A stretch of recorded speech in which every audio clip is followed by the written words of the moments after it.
We're an island nation, drawn to the sea that surrounds us. For many, it's a playground. For others, it's where we earn our living. But the sea's unpredictable. It can change in an instant. And when accidents happen, they happen very fast. On the sea, you have to expect the unexpected. It will just turn around and bite you. Mayday! Mayday! Help!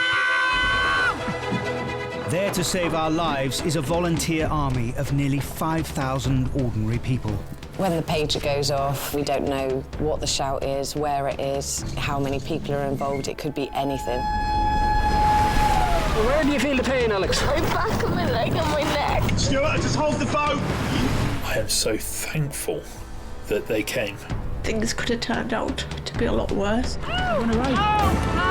I've had people drown in front of me. Before we've got there, that person's gone. Calm down, you're okay, pal. Equipped with their own cameras, My light flashing. That's mine. the crews give us a unique insight into every call-out as only they see it.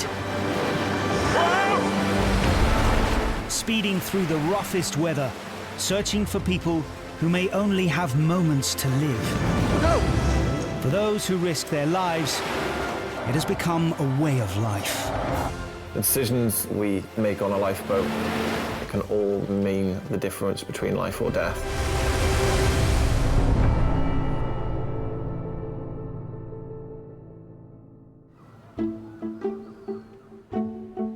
Lying at the mouth of the Kingsbridge estuary on the south coast of Devon is Salcombe, a resort town with a proud seafaring history.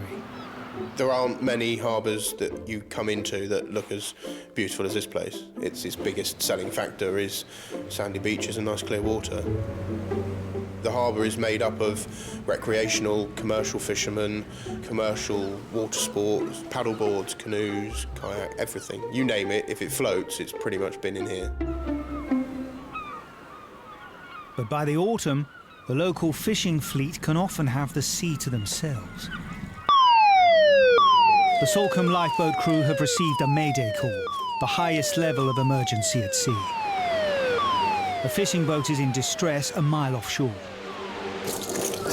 The initial comms were man overboard and that he's been caught under the water.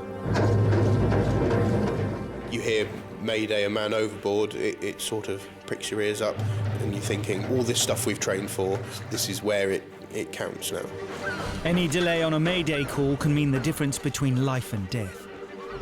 In charge, second coxswain Cameron has a decision to make. Wait for crew member Kirsten, a junior doctor, or launch the lifeboat. You're sort of like drastically working out, have I got enough crew to go to sea, can I go now, or am I going to wait for the doctor? You know that you're going to need a doctor, but then if you wait longer, you get there and it's too late. The rest of the guys are on the boat looking at you and you're thinking, well, do I, don't I? Cameron gambles and decides to wait for the doctor.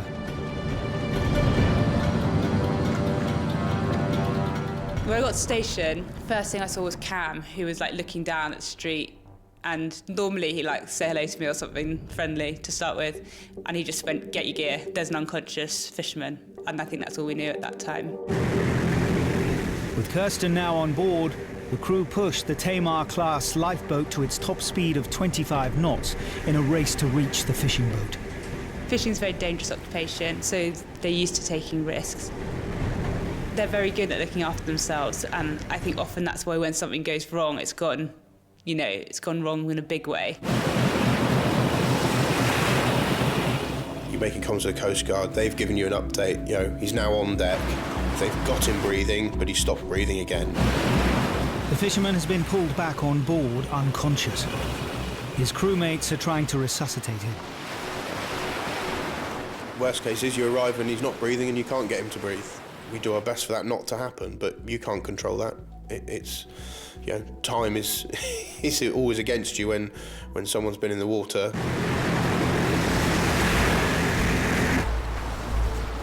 "25 minutes after the call came in, the crew spot the fishing boat. Kirsten and fellow volunteer James get aboard to make an immediate assessment of the casualty's condition. As I got close to him and saw him properly, he was lying on his side and he just looked really sick. He looked grey, he looked washed out. He was in and out of consciousness. You didn't get a huge amount out of him. He was bringing up seawater. You know when someone's not well, and he wasn't. Although he's conscious, the fisherman's been underwater, deprived of oxygen for several minutes. He's also suffering serious injuries from being dragged across the deck by the fishing gear that pulled him under. He was making a lot of effort to breathe. His heart rate was super high. We got some oxygen on him pretty much straight away. He needed equipment that we couldn't give on a lifeboat.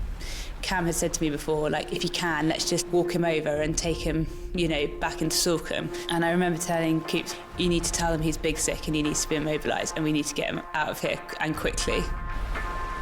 A Coast Guard helicopter has been scrambled, but it's coming from Newquay, over 50 miles away. The crew must now keep the casualties stable until it arrives. Being underwater for that amount of time, drowning, not breathing, there are top-level sort of bad day things to happen. You're using every resource you possibly can. Silas, the injured fisherman, was pulled overboard while laying crab pots with his best friend Jack. We weren't quite family, but you could all but say he was, because I've known him since I was 3.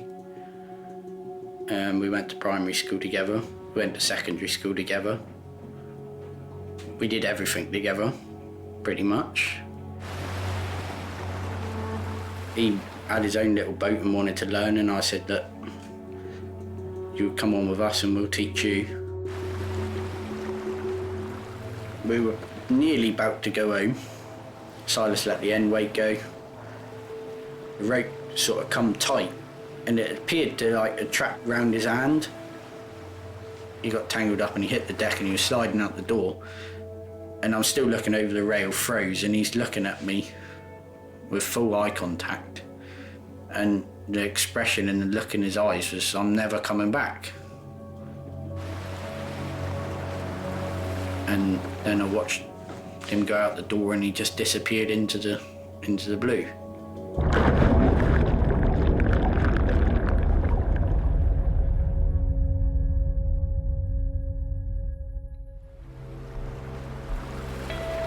And Silas's Wellington boots popped up to the surface. And I was shouting, he's there, and then I sort of realised he wasn't there, it was just his Wellingtons. Suddenly, I could see his hand, and it come up over, and I thought, we've got him. And I was expecting him to start shouting, get me out of the water. That's what I was expecting. But I didn't expect him to be like that, dead, lying in the water upside down. I didn't expect that. I didn't expect that at all. Kirsten and James have been working to keep Silas stable for almost 10 minutes.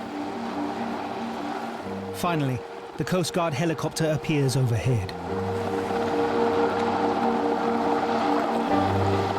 When you see the helicopter arrive, it is a relief, because you know that they're paramedics and they carry much more equipment than what we do, and they'll be in hospital in half the time as what it would be for us to steam in and get them in an ambulance.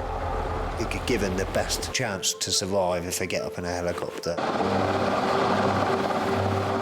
Although they've stabilised him, the crew need to get Silas urgent medical attention. He just looked awful by the time they were wanting to winch him up. The winchman looked at him and he was like, we need to get out of here, we need to get out of here quick. The plan at the time was that the helo was going to drop down their stretcher, we'd transfer him and he'd go up. Sadly, he took a bit of a turn for the worse, and both Kirsten and Reggie, the winchman, life over limb, and it was made clear that an immediate winch was necessary.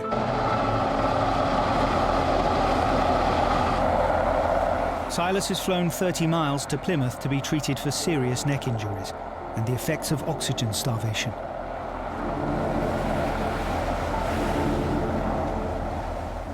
You're on tenterhooks because you know you've done the best you can do, but the level of his injuries were just so severe, he needed to get to a hospital. All Cameron can do now is wait to find out if his gamble to hold the lifeboat for Kirsten has paid off. You hope that you made the right decision, you try your best, but until you hear that they're on the mend and that they're doing okay, you still don't, you're not resting on your laurels so much. On arriving at hospital, the injured fisherman Silas was rushed into emergency surgery. His injuries were so severe, he was placed into an induced coma. He came round and he just wanted to talk to me. I was ushered in quickly and relieved to hear him speaking and talking to me, even though he was sky high on morphine. It was a relief once I knew he was semi-okay.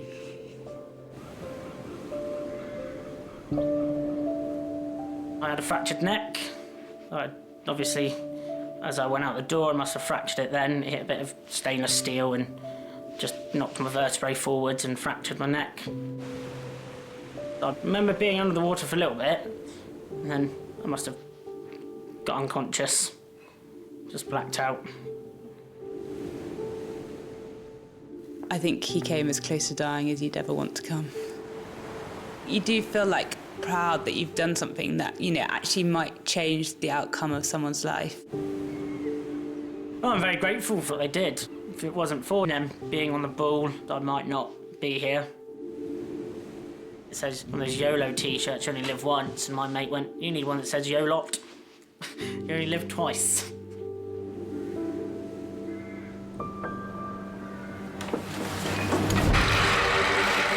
Making split-second life and death decisions at sea is part of the job for the 5,000 volunteers who guard the waters around the UK and Ireland. Time is everything, from pager to the boat hitting the water to the scene itself. Each second counts. Where do you feel the pain, Alex? My back of my leg and my neck. Your mind is racing straight away. Is there going to be people in the water? What's the state of the tide? Can I even get to where they are? Decisions need to be made there and then, on the spot. Take the stretcher. Give it to me. And it's your decisions that ultimately result in somebody being rescued or somebody being lost. Paramedics talk about the golden hour, but I mean, you have an hour because you're on land. But if you're at water and you have a chance of drowning, you're going to drown in a matter of seconds. A second can always be the difference between life and death.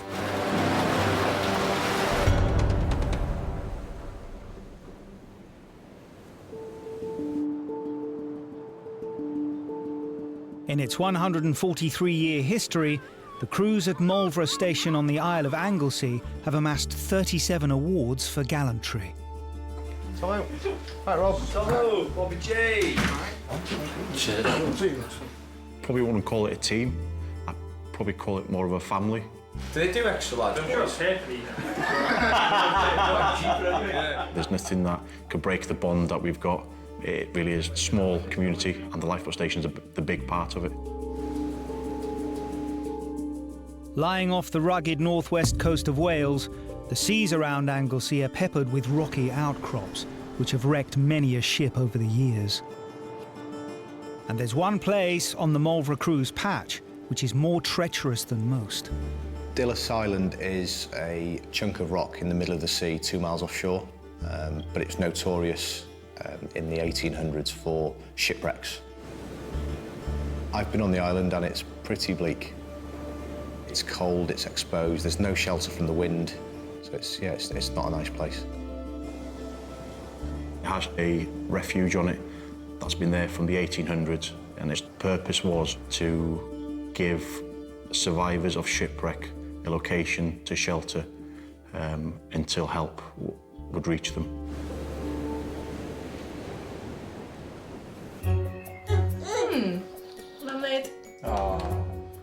33-year-old Martin Jones has been on the crew here for 17 years.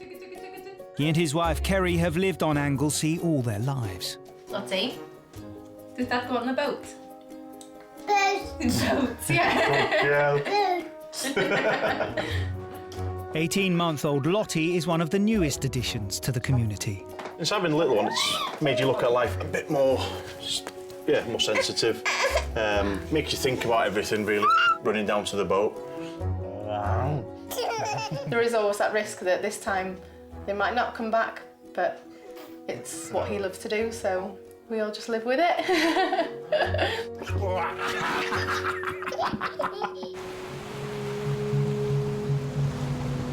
The winter months in Moelfre are some of the most challenging for the lifeboat crews. As temperatures plummet, Moelfre Station receives an emergency call from the Coast Guard. So we've got two overdue divers, launched from Fleetwood. A worried family member has dialed 999 after 2 kayakers failed to return from a trip out to sea. It's been nearly 4 hours since they set off. Yeah, good. Is everybody clear? Going to go out there and investigate?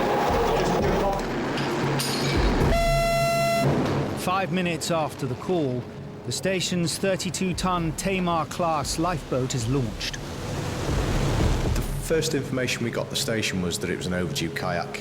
We get them quite frequently, where perhaps people have come back to shore and forgotten to call the Coast Guard to say they've arrived back. We thought it would be a quick search of the area, find somebody putting their kit away on the shoreline. There is one kayak, I repeat, one kayak, which is a double kayak. An update from the Coast Guard.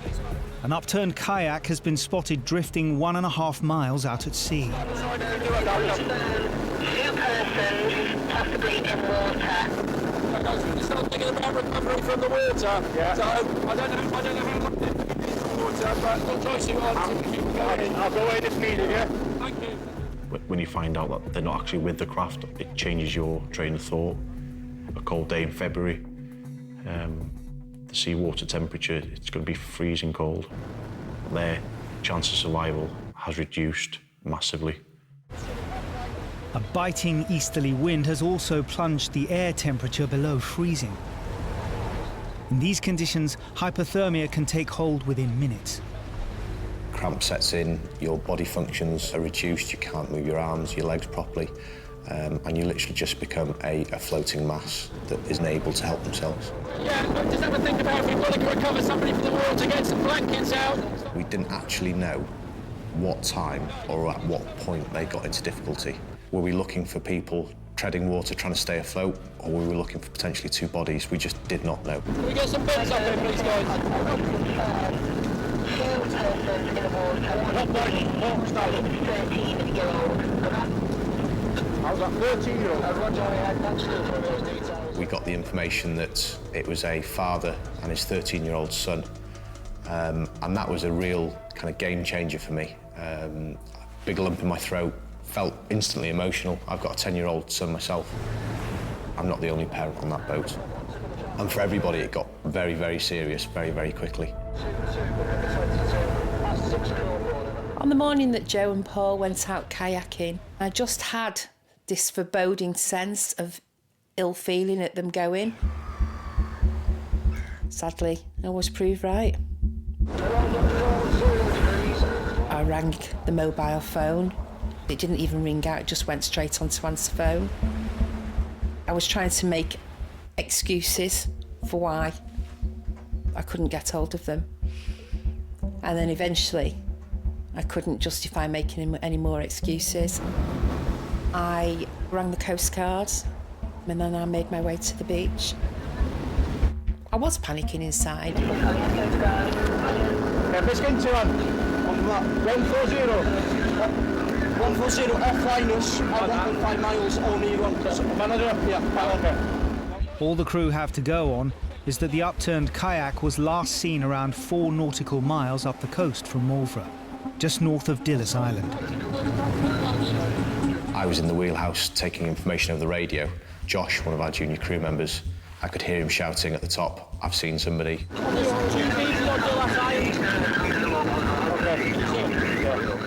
I'd looked, and then I looked away, and then I looked back again, but something it just caught my eye that without the binoculars that there was somebody on the island. 1, 2, 3.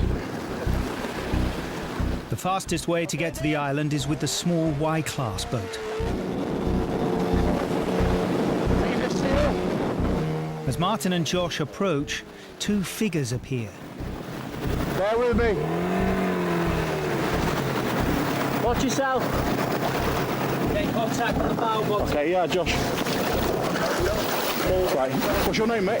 Joe. Joe. I'm Martin, okay? What's your name, mate? Paul. Paul, right. Have you ingested water? Yeah. Yeah. I've swallowed quite a bit, yeah. You've swallowed quite a bit of water. And we're feeling really cold? Yeah. Right, okay. No, you got no shoes or nothing, no, mate? No. Right. Came off? Came off. So I've got cold feet. Okay, mate. Follow my footsteps, don't come off the high stuff. Right, yeah. Slightly unconscious in the water, he's dragging me out. Right. I was falling asleep. You were falling asleep with it? Yeah. Right, okay, mate. Within minutes of talking to him, you could see that they'd both been through something really, really traumatic. Right. Take your own time, take your time. Wet, cold and exhausted, the boy and his father have spent over 2 hours exposed to the elements on the island. Okay.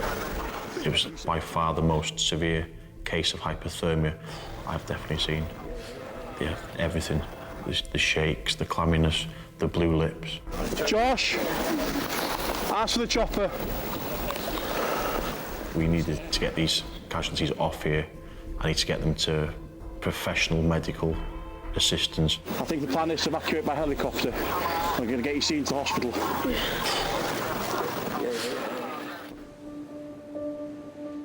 Paul and his son Joe were off the coast of Moelfre when their kayak started taking in water and capsized. We were about half a mile from Anglesey, so obviously that was closest, so I said, if you straddle the boat, I'll try and kick it towards the island. After half an hour making no progress, and with hypothermia setting in, they abandoned the kayak and tried to swim to the island instead. We got in the water, and Joe was quite upset. He said, I think we're going to die. And I was convinced we both were at that point because of the cold. He said, again, I think we are going to die, Dad. But if we die, the last thing I want to do is give you a kiss.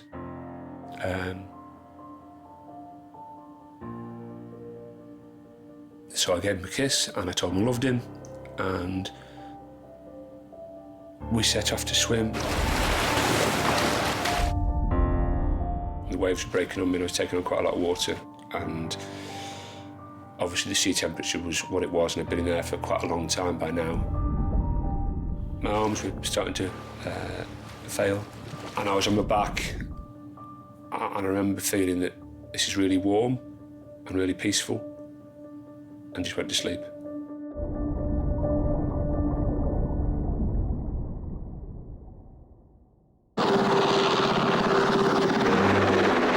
He's a paramedic, okay? He's going to come down and he's going to assess you.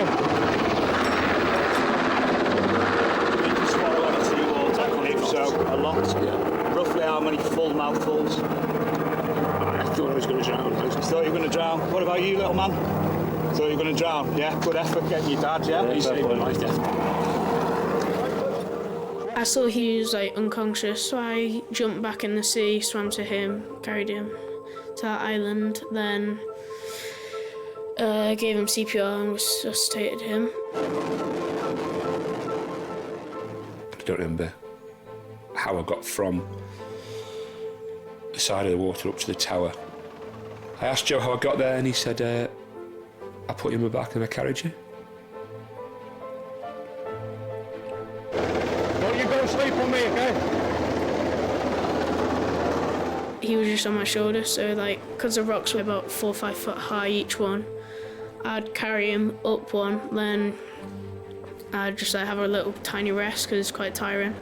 Then I'd just keep on carrying up as many as I could, then we got to shelter.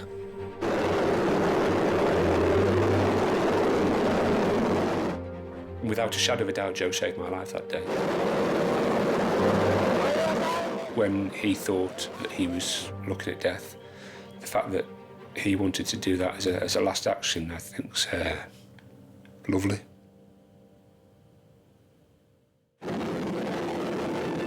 After 2.5 hours on the island, Paul and Joe are flown to hospital in Bangor to be treated for shock and severe hypothermia. If we hadn't spotted them when we had, then there was still a huge risk to their lives. They were both hypothermic. It was getting later in the afternoon. They would have just got colder and colder, and ultimately, yes, they were still gravely in danger. It's probably the closest I've seen to life being lost. If Joe hadn't been as strong as he was in doing what he did and swimming back out to his dad, Paul wouldn't be around today. To learn that the 13-year-old son had actually gone out and rescued his dad, given his father CPR on the shore because he'd lost consciousness and thought that his own dad was dying in front of him. To hear a son ask for one last kiss, one final goodbye from his own dad is just, it's heart-wrenching. When I saw that they were alive, it was just such a relief. I don't know what would have happened to my family if Joe hadn't have done what he'd done that day.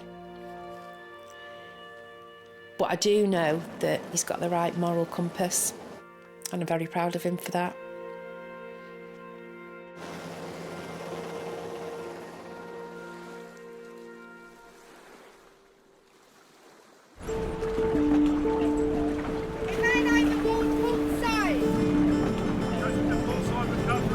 Most of the UK and Ireland's 238 lifeboat stations lie on the coast.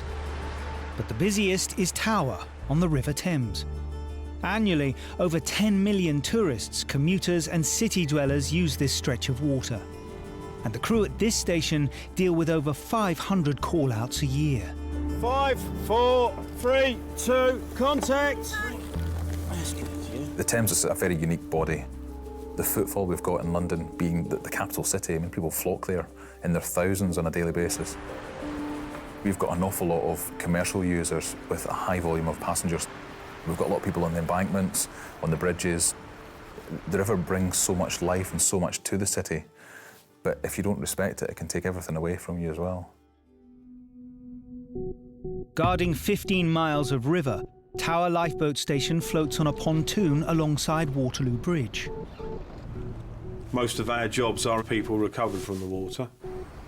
We've got all the bridges through our patch. People get on top of them, young lads showing off. Some people mean to go in there in the hope of ending it all. It's essential that we get there as quick as we can. If it's a person in the water, every second counts. Everything about Tower Station is geared to getting on the water in the quickest time possible. It has a full-time crew on continuous duty, and they're equipped with the fastest boat in the fleet, the E-Class. With a top speed of 45 knots, it can reach any point in their patch within 15 minutes. The Thames itself is equally as dangerous in a lot of senses as the west coast of Scotland in a howling gale, but it's a different type of danger. You've got a river that's trying to flow the passage that it's always flown for thousands and thousands of years, yet man has put in bridges and piers and all sorts of obstructions that change the dynamics of that river. The reason we have to be there very quickly is because even in the height of summer, the River Thames is very cold. It also has a very deceptive flow rate. It is moving very quickly. At certain places it runs at 6 or 7 knots, which in land terms is around about 10 miles an hour. A great deal faster than you could ever swim. In January, the water temperature of the Thames can drop as low as 8 degrees. The tower crew are called out. Over a mile downstream, a man has been spotted on scaffolding overhanging the river. we have a launch time of 90 seconds, day or night. That's from the bell going, kitted up, ropes off, and engines in gear. The crew pushed the 870 horsepower E-Class to maximum speed. Time is critical. I've been on numerous jobs where we've been on scene before the person's jumped, and we've missed them. They've gone down 3 metres in front of us and never been seen again. I've had people drown in front of me, 50, 100 metres away. I've seen someone in the water and we've been going to them at full speed, and before we've got there, that person's gone. The tide is going out fast, and at this stage the crew have no idea of the man's intentions. On the way to a job like that, you're imagining, a fall from height. So I'm thinking it could be a spinal injury, what equipment we're going to use, how we're going to recover them, what the tide's doing, the dangers in that area. The crew cover the mile in less than 3 minutes. The thing was just unfolding as we arrived, and you could see the police boat was there, and they were sort of lighting up the scene a bit. This guy again on the scaffolding building. The police report that the man had been asked to leave a riverside pub. He's now clinging onto scaffolding over 30 feet above its beer garden. Standing on the ledge, now trying to gain access to the 3rd floor. Bill, did you get a search light? Arriving on scene, trying to locate the person. And I see sort of the corner of my eye, the security were pointing up to scaffolding on the side of the pub. And I was looking up and I see this figure. He's a long way up, 30, 40 foot in the air on the scaffold. The water was shallow, about 1 metre. There's like a scaffold pole sticking out there. Sir, stay there. You're thinking, if he goes down in that area, there is a good chance he's going to be impaled on that. We board you. I don't think we've got step for the side of You can board us. Yeah, come alongside, jump on, yeah, we got video. The police want to approach the man to try and talk him down, but they can't reach him via the scaffolding, and their boat can't get under the building to the shore. Where do you want to take you? Well, as close as you can get. An officer boards the more manoeuvrable lifeboat to get in closer. Yeah, and I'll keep on my deck. We're limited in the position we were at to what we could do. We had the scaffold tube to one side where he obviously didn't want to hit that. It's backing up and getting fucking good. We had the concrete overhang of the beer garden to the other side. Then I also had to work out a distance if he was to fall where he would land, but be close enough that we could grab him as soon as possible. Creeping into the riverbank, all the crew can do is prepare to react as fast as possible if the casualty falls or jumps. You get that adrenaline of getting there and thinking what we're going to do, and then there can be a wait, and that wait can be longer and longer. The dynamics of the job can easily change, where they're moving, it's cold, there's a strong ebb tide. Every minute, everything's changing. Sir, stay inside, there's someone on your right, someone on your left. Suddenly, a resident emerges from a flat. Look to your right! You could see his startled look. You would never expect that in a million years. Someone literally stuck to the side of the wall of your flat at that height. He's going in the flat! He runs sort of out from his balcony around to his kitchen window, and he tried to coax the lad in. And the Coast Guard, Roger. Someone from a flat is trying to get through their window. Stand by if he does go in.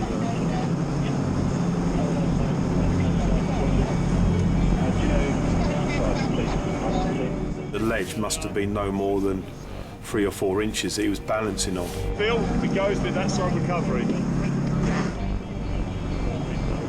Stand by if he does go in. Is that person going to get themselves to safety? Are they going to fall? Or is it going to happen now in front of us?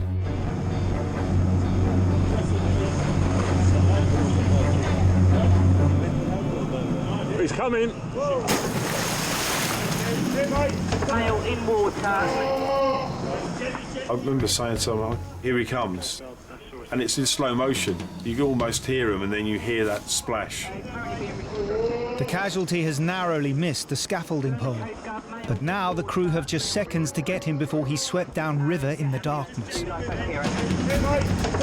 Come here! Swim to me! Swim to me, give me your hand! Contact! The boat was there within 3-4 seconds. We had hands on him, and then he was recovered into the lifeboat. Gently, just gently with it. It's all right. Normally, we would have taken some greater care, let's say, at recovering them, but we didn't have the time for that.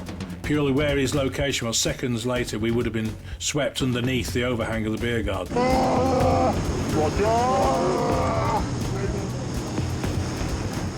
It was 4 knots of tide on the ebb tide, and he would have gone underneath. There was no possibly have avoided it. So we had to choose, basically, get him in or let him drown. Check over and feel for any injuries. Okay. You wiggle your hand. It's all right, it's all right, it's all right. The other arm. You're all right, Don't move your head. Can you feel your feet? Toes? You can. We'll take you to the lifeboat station and we'll sort you out from there, okay? All right? While the crew rush back to the lifeboat station, the resident who tried to intervene helps the police piece together the events of the night. We were aware of flashing blue lights everywhere.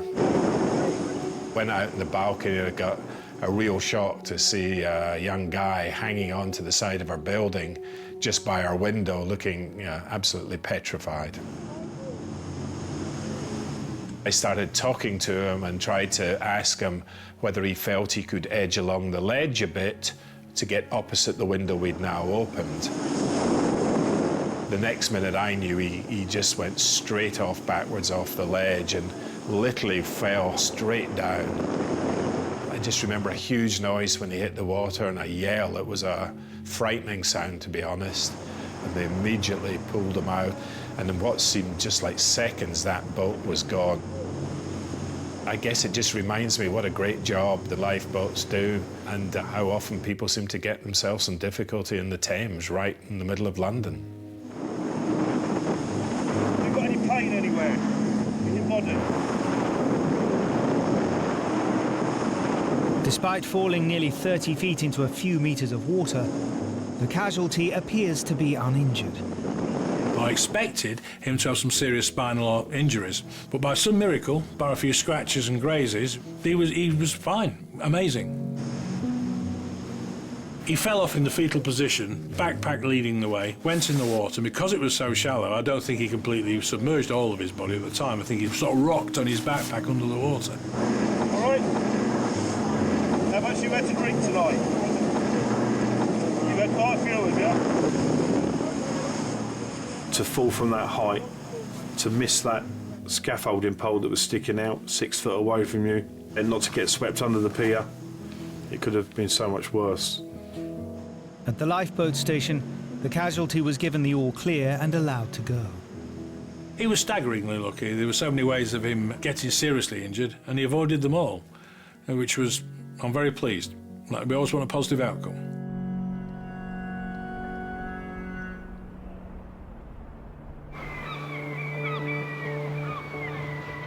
Salcombe Lifeboat Station's position over 2 miles up the Kingsbridge estuary shelters it from the worst of the Atlantic storms.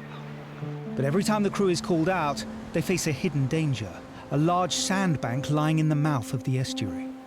The Salcombe bar is very treacherous. I mean, crossing the bar can be one of the most hazardous things of our job.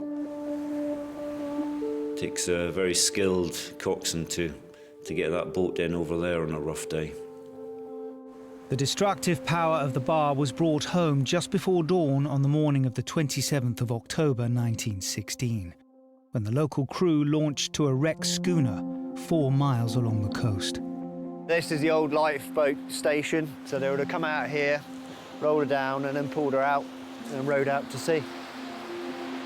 Volunteer James Cooper's great-grandfather was one of the 15 lifeboatmen who headed out in a force 9 gale that day. But in those days, it was just open boat, sat down inside and rowing. It had no protection from the elements at all. Rain coming down on you, sea over the top. yeah, pretty grim.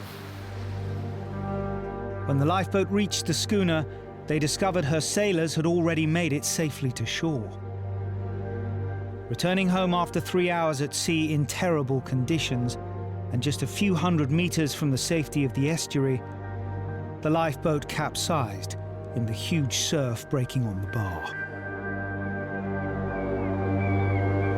Only 2 of the 15 lifeboatmen survived. My great-grandfather was washed up on the rocks there, and they had to pull him back up, and then they carried him along the shore and back over to Rickham Farm. The boat was completely smashed to pieces, so there's bits of the boat which was recovered by other boats, and then the crew were scattered all over the place, and they weren't all found straight away.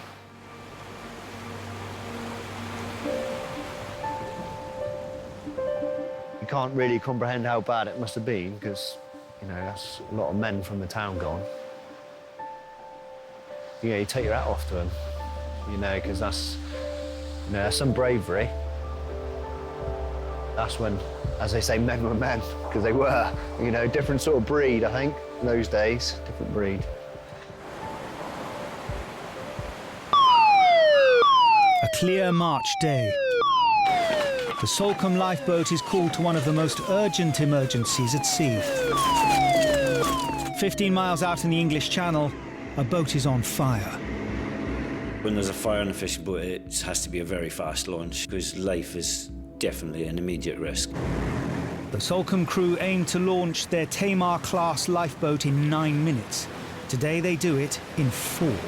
Any boat that's got a fire on is a worst nightmare, you know, because normally you've got a load of fuel on board, you've got batteries, you've got electrical kit, and like an oven really, aren't you? Everything else is going to burn and you've got nowhere to go. If that fire's not put out, they're all going to have to abandon ship, and then it could be a search and rescue, not just a rescue. Even at top speed, it will take the crew up to an hour to cover the 15 miles to the boat. To make matters worse, a 20-mile-an-hour wind has whipped up a large swell. The conditions when we were heading out to that boat were fairly choppy, and it got rougher and rougher as we approached them. 50 minutes after launching, the crew spot the stricken boat, the Pamela Jill. The fire is out, but the boat is now at the mercy of the sea. The boat lost all power, so it was adrift. The waves were rocking her quite considerably from side to side. At points, you know, it was crashing into the swell, and, you know, there's plenty of spray going over the boat as well. The fishing boat's skipper then radios in with some alarming news. As we got closer, we received the information that one of the crew wasn't very well. So that made the decision for me. I had to put a casualty care trained crew member, Ian, on board the beam trawler. But between Ian and the casualty stands the increasing swell, rolling the helpless trawler with every wave. We asked the skipper to pull his beams in, but he couldn't, obviously, because the engine was down. The beams stick out at least 20 foot. That was going to be our main obstacle when getting alongside. Ian has only one option: to jump from the bow of the lifeboat onto the deck of the heaving fishing boat. There was quite a bit of height difference between the boats because they were pitching so much. One boat was rolling up while the other one was going down. It was quite an awkward crossing. One slip, you could be down between both boats crashing together. As soon as the skipper thought it was time to go, he would say, right, go now, and jump.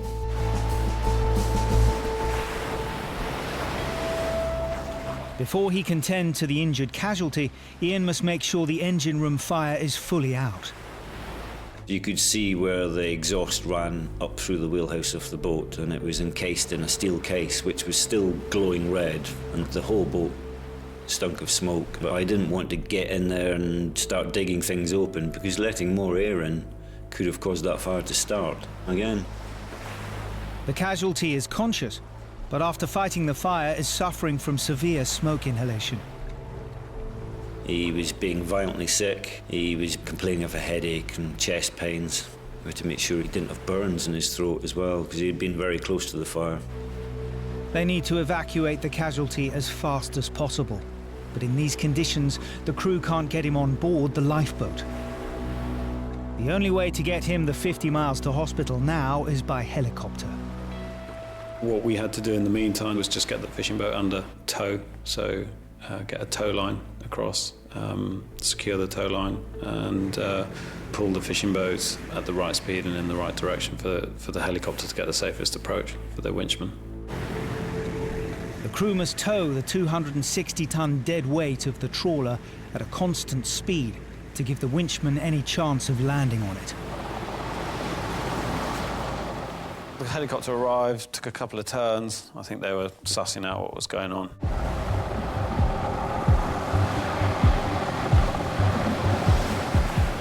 The boat was moving so much that they were just waiting and waiting and waiting until they got the hang of the movement, and then bang, he was down.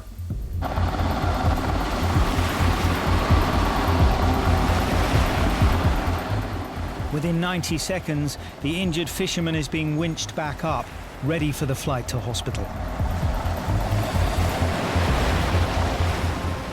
Hats off to, the helicopter crew. It was pretty impressive, particularly with all that rigging still out, and the conditions. Now the casualty is finally en route to hospital in Plymouth. The Salcombe lifeboat starts the long tow of the Pamela Jill back to shore. There is relief when that happens, when they're in the helicopter and they're on the way to hospital.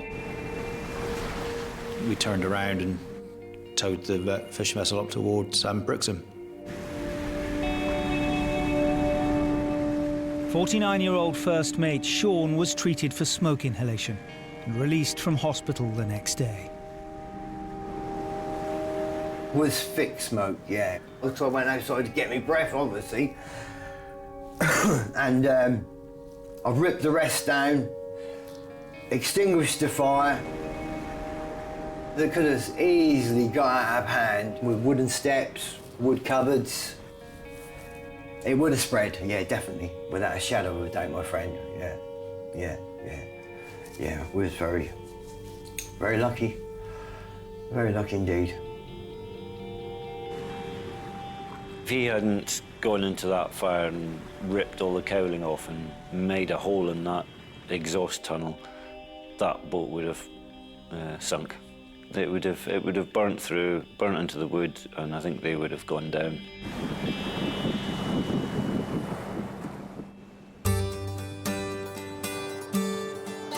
Over 400 miles away in the far northwest of Cumbria is the small community of Silloth. Their lifeboat station only had 10 call-outs last year.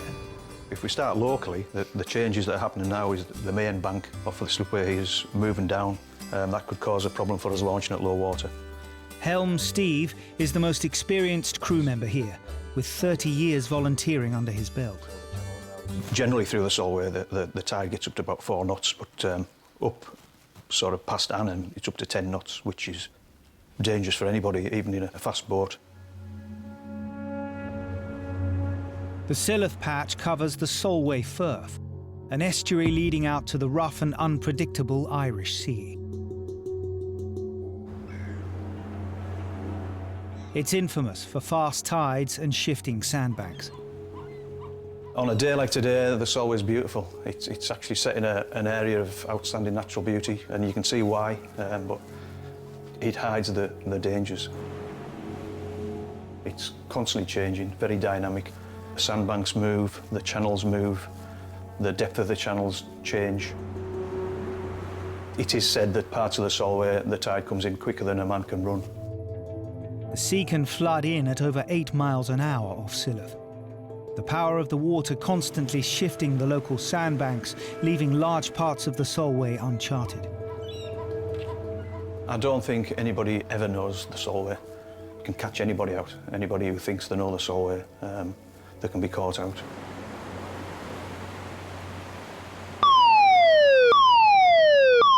A still February day. An emergency call comes in to Silloth Lifeboat Station. Within Within 6 minutes of being paged, the crew have their B-class inshore lifeboat on the water. The only information that we had was that there was a lady trapped in her vehicle. She was about 6 miles down the coast, and we didn't know how far out she was. A car, driven onto a local beach, has been swamped by the fast-rising tide, trapping the driver. At that point, we find out she's a non-swimmer. The sense of urgency goes through the roof. Every job we get is time critical to a degree, but for a non-swimmer who ends up in the Solway with the tides there is, then seconds count. To make matters worse, today is a spring tide, when water floods into the estuary at its fastest and hits its highest level, rising over 30 feet at a rate of 6 feet an hour. The force of the water is going to be pushing the car, so the car is likely to be moving. Is she in the water? Is she still attached to the vehicle in some way? And you are hoping and praying you're going to be there in time. Since the call came in, the waters in the Solway have already risen over 1.5 feet. Even at a top speed of 35 knots, the crew are struggling to beat the tide. You just want to be there.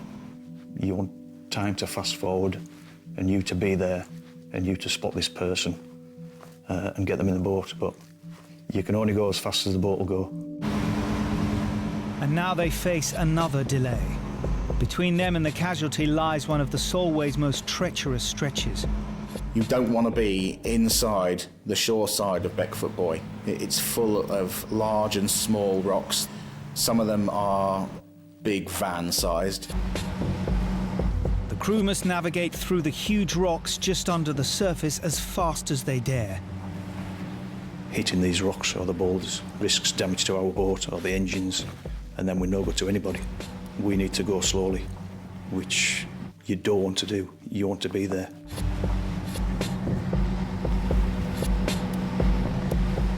Suddenly, just as they clear the rocks, they spot a figure in the water. When she phoned the Coast Guard, the water was, up to the height of the window, and we got there 12 minutes, and the water was over and on the roof of the car. She was clinging on for her dear life. It was just quite shocking how far she is off the coastline and how quickly the tide had come in.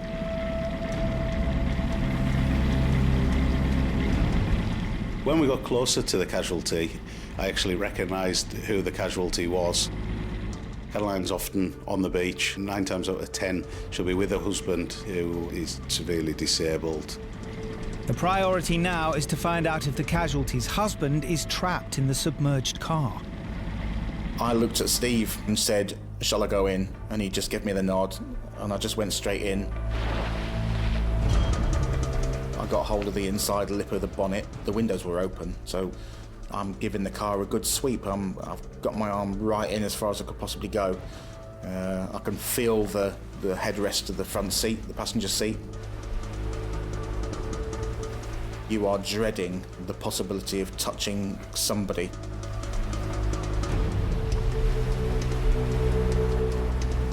Was very, very, very pleased there wasn't anybody, and that was a big relief. Having confirmed there's no one inside the vehicle, Andy swims the casualty back to the boat. As she's brought aboard, her car is completely engulfed by the tide. If we'd got any later than we did, we would then be looking for a non-swimmer in the water. When we're talking about time-critical incidents, this was tight. Caroline had driven onto the beach at low water searching for her lost dog. But as she tried to get back to shore, her car was caught on rocks. The tide seemed to just come from nowhere, quite fast and furious it was, pouring in. I managed to dial 999 and they put me through to the Coast Guard, and she said to me, "Can you get out of the car?" I said, "Yeah, of course I can get out of the car." And when I tried to open the door to get out, I couldn't open the door. When I looked out of the window, water was up the side of the door. After I had said that to the lady, we got cut off. I thought the only thing I can do now is get myself onto that roof, and hopefully the tide won't go any higher than the roof before I got rescued. The vehicle was starting to sway backwards and forwards, and it was very slippery up there. It was hard maintaining my position on the roof. I took one last look round. Everything looked so huge. I was miles away from the shoreline and there was nobody. And that was at that point when I felt really all alone, nobody here. And I didn't think that we were going to make it. It had reached that point where I was going to have to hit the water. I felt as though I heard something, and when I looked around, I could see the lifeboat heading towards me, and I felt a real relief. We know subsequently that she was ready to go into the water. Over half a mile, tide running at 5 knots. A non-swimmer, no chance. Minutes later, then it would have been a completely different outcome. Caroline was treated for shock and hypothermia. Her missing dog made her own way safely back to shore.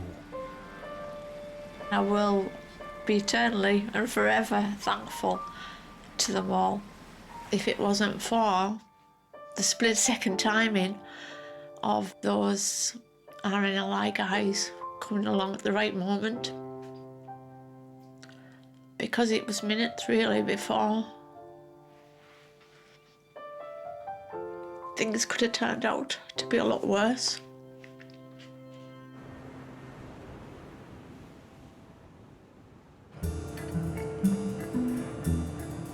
Back in Brixham, and after just 2 weeks laid up in harbour, the fire-damaged Pamela Gill is patched up and ready to set out to sea, with first mate Sean back on board. She's back fishing again, all good, all healthy, and she lives to tell another tale. Stuff happens at sea, you just get on with it, you don't think about what's happened, you just think about where them blooming scallops are. I'll find you. And 3 months after Joe pulled his dad unconscious from the water, the family are back on Anglesey. Joe, good enough far, isn't it? But when we came here... I know the tide was right in here. The tide was like there. I know it was. Doesn't seem very far away, and yet, when you're stuck on it, and you're a bit cold, it might as well be the moon, wouldn't it? You can't get back without help.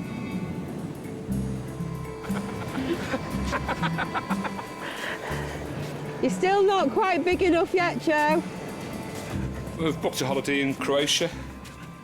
We would tend to do quite a bit of kayaking, but the water's warm and we probably stay a little bit closer to the coast, eh?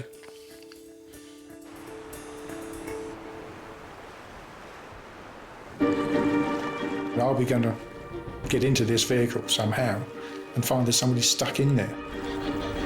Any slight movement runs the risk of doing further damage. Everybody was watching this woman kind of drowning in glorious technicolor.